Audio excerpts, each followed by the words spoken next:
क्या क्या उपलब्धि हैं। नौजवान परेशान, रोजगार नहीं है। छात्र परेशान, परीक्षा के पेपर लीक। किसान परेशान, फसल के दाम नहीं है। अमेरिका की मार्केट खोल दी गई है, बाहर से आयात होगा, देश का किसान बर्बादी के कगार पर। व्यापारी परेशान कि माल अपना कैसे बेचे, क्योंकि अर्थव्यवस्था गोते खा गई। देश के अंदर इतनी बदहाली है कि लोगों को अपना किचन बच चलाना भारी हो गया। रोज महंगाई की दर आसमान को छू रही है। जश्न इस बात का होगा कि 58 रुपए के ऊपर आपको डॉलर दिया था, वो 100 रुपए टच करने जा रहा है। जश्न इस बात का होगा कि आम आदमी को जो चीज सरकार को देनी चाहिए वो चीजें सरकार के द्वारा उपलब्ध नहीं कराई जा रही। तो किस बात का जश्न मन रहा है? देश को 12 साल में वहां खड़ा कर दिया। कहाँ हम विश्व शक्ति हुआ करते थे, विश्व गुरु की बातें आप जब करते थे, विश्व गुरु, तो ऐसे विश्व गुरु होते हैं कि अमेरिका के राष्ट्रपति कहे कि मुझे मोदी जी ने फोन किया कि मुझे भी बुलाओ। ये विश्व गुरु होते हैं। विश्व गुरु वो होता है जब पंडित जवाहरलाल नेहरू भूखा देश मिला था, न खाने को अन्न था, न बनाने को कपड़े थे, कारखाने थे, न सिंचाई के लिए डैम थे, न देश के अंदर खाद्यान्न पैदा होता था। वो देश जब मिला, और उसके बावजूद भी वो जलवा पंडित जवाहरलाल नेहरू का था कि वो जब अमेरिका गए पहली बार, तो अमेरिका के राष्ट्रपति ने प्लेन के ऊपर सीढ़ियों से ऊपर चढ़ करके विंडो से उनको रिसीव करने का काम किया। वो थे विश्व गुरु। आप क्या बात कर रहे हो? देश के कल कारखाने उन्होंने लगाए, देश के बड़े बड़े संस्थान उन्होंने बनाए, देश को एक नई दिशा, जिस रोड मैप के ऊपर आज देश खड़ा है, वो पंडित जवाहरलाल नेहरू ने दिया। तो उस बात का तो जश्न हो सकता था, लेकिन इस बात का कि आपने 70 साल की, जो बार बार आप जिक्र करते हो, 70 साल की कमाई को आपने 12 साल के अंदर खो दिया। 28 गुना विदेशी निवेश देश से चला गया। 28 गुना विदेशी निवेश देश से चला गया। निर्भरता हमारी इतनी हो गई कि किसी भी चीज के लिए हम दूसरे के ऊपर निर्भर हो गए। तो किस बात का जश्न आप मना रहे हो? तो आपको लगता है कि जो 12 साल के बाद कंप्लीट हुए और आगे चीजें नहीं होंगी, क्योंकि राहुल गांधी तो कह रहे हैं कि अभी कुछ ही समय के अंदर ये सरकार नहीं रहेगी, मोदी ने वो प्रधानमंत्री। हालात इतने देश के अंदर खराब हैं, आपने सारी संवैधानिक संस्थाओं को पंगु कर दिया। इलेक्शन कमीशन, जिसका निष्पक्ष होना देश के लोकतंत्र के लिए जरूरी है, इलेक्शन कमीशन बायस्ड होकर के काम कर रहा है। इलेक्शन चुराए जा रहे हैं। अब तो सीधी सीधी जीती हुई सीटों के ऊपर नॉमिनेशन खारिज कर करके आपने एक नया वो डालने की कोशिश कर रहे हो। कहां लेकर के जा रहे हो देश को आप?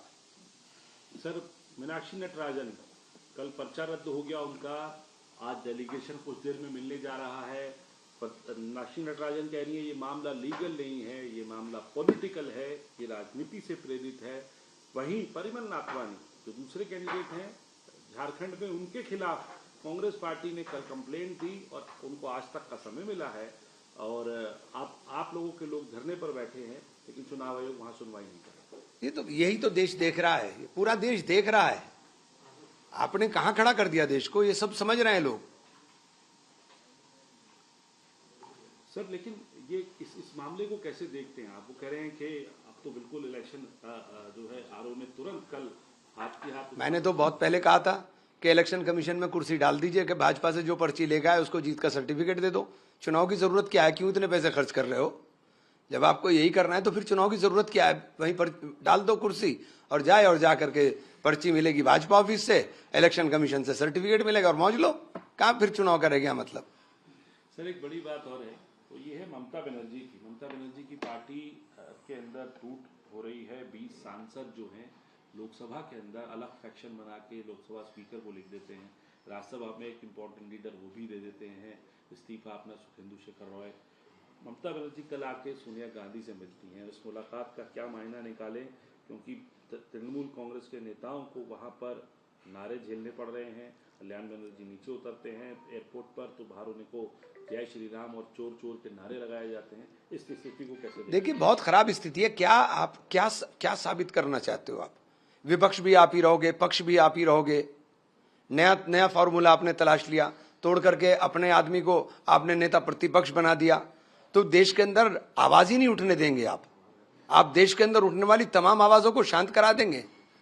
कभी डराएंगे, धमकाएंगे, पैसा का लालच देंगे, मतलब साम दाम दंड सब इस्तेमाल कर करके आपको हर सूरत में सत्ता में रहना है बस।